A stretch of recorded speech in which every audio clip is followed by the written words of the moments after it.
madaxweynaha Soomaaliland Axmed Maxamed Maxamuud Siiraanyo oo maalintii labaad ku sugan gudaha magaalada Gabiley ayaa saaka xadhiga ka jaray mashaariic horumarineed oo dawladda hoose ka hirgelisay gudaha magaalada Gabiley.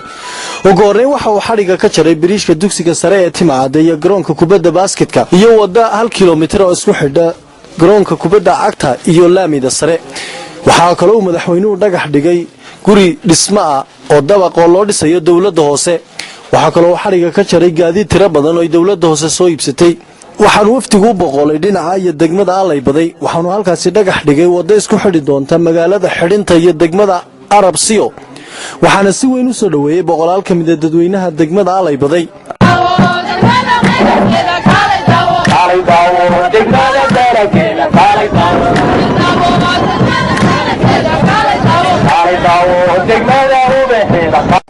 waxaan halkaasi xaflad baano lagu qabtay ugu horeyn ka hadlay oday Yuusuf oo ku hadlay afka cuqaasha waxaana kamid ah hadaladiisi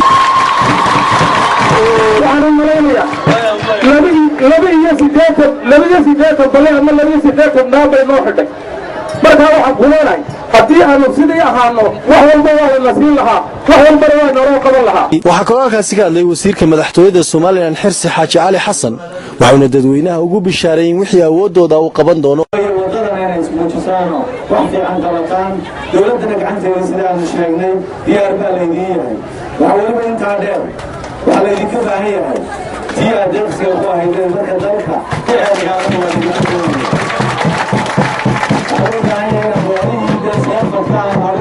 waxa kale waftigu kormeer ku soo mareen degmooyinka Geedballa gabagabadii waxay waftigeeni u boqoleen gaala ganacsiga Soomaaliland ee Wajaale halkaas oo fagaaraha khayriyada ay kala hadleen madaxweynaha Soomaaliland iyo wasiirka maaliyadda. ugu horeyn waxa halkaasi ka hadlay maayirka degmada Wajaale Xaashi Maxamuud Cabdi waxaana kamid ah hadaladiisa.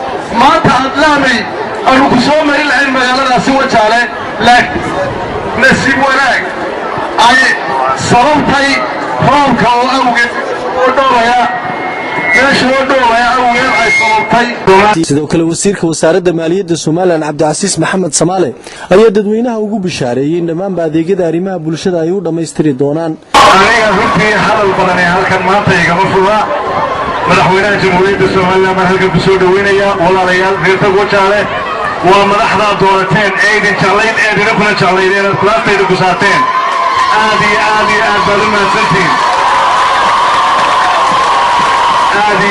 aad baad u mahadsantihiin mudane Axmed Maxamed Maxamuud Siiraanyo oo isagoo halgamaya taqaaneen oo u hiiliseen oo isagoo xisbigii mucaaradka ahaa kulmiye aad u hiiliseen. xafladaasi soo afaray madaxweynaha Soomaaliland Axmed Maxamed Maxamuud Siiraanyo waxaana halkaasi u ballan qaaday in sida ugu dhaqsaha badan ay u dhameystiri doonaan adeegyada arrimaha bulshada ee ka dhiman degmada Tog Wajaale sida adeegyada biyaha garoonka kubadda iyo isbitaalkaba. caadadii mahay dhaqankii mahay mar walba ku xusuusto inaan halka farxad kala tago wanaag kala tago shucuur wanaagsan iyo dareen fiican kala tago. maanta aragtida idinka muuqata waa idinka